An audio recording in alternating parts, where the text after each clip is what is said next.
Di na muling magpapatalo sa Angels. Titans sisiguraduhing mapabagsak ang Petrogas. Si Siron di na papayag na mapalitan pa sa pwesto ang kanilang koponan. Good mood everyone! Welcome back to my YouTube channel. Huwag kalimutang mag-like, share, subscribe at pakihit na rin ang notification bell para maging updated ka sa ating mga video.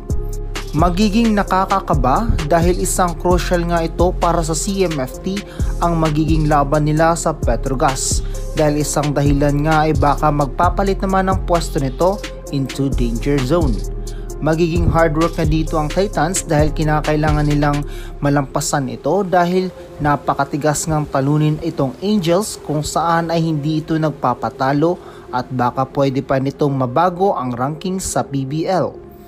Alam naman natin na dahil nga sa ball distribution ni Dina ay mas umangat dito ang galing at husay ng CMFT, dahilan bakit naabot nito ang kanilang pwesto sa ngayon. Samantala, magiging mahirap nga ito dahil Petrogas nga ang pwedeng makagawang makatalo sa CMFT. Ngunit kung pagbabasihan ang nakaraang laban nito sa Invitational Conference ay natalo na nga nila ang Petrogas na maaari pa rin nilang magawa pag mas naging consistent ang kanilang team. Maaari na ngang maasahan lahat ng players ng CMFT dahil pinapagana na nga ni Wong lahat ng kanyang players. Last game nito kontra Akari ay 4 nga ang nagkaroon ng double digits na siyang nagpa-shine palalo sa kanyang setting style. Ngayon nga ay paunahan na nga sila ni Negrito sa unang pwesto sa setting department. As of now ay naging terror na rin ang CMFT dahil sa kanyang mga play and it's all because of Dina Wong. Mas napapagana nito ang kanyang mga middles, especially si Madayag at Nunag, but also pag kinakailangan nito ng madaliang puntos ay kaya nitong paganahin at i-feed si Rondina na pwedeng magbuhat pa rin ng koponan. Bumalik na nga rin si Tolentino na kasangga ni Rondina at isa rin itong maaasahan kapag kinakailangan ng puntos.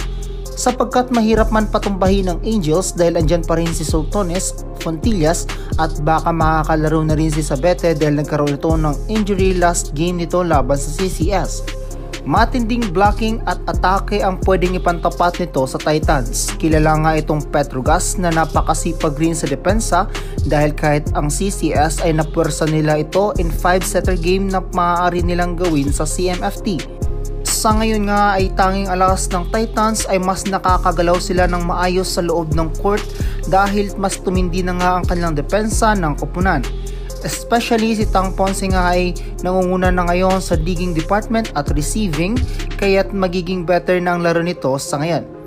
Magpapasiklaban ang Petrogas versus CMFT bukas November 16 sa oras na 6 PM.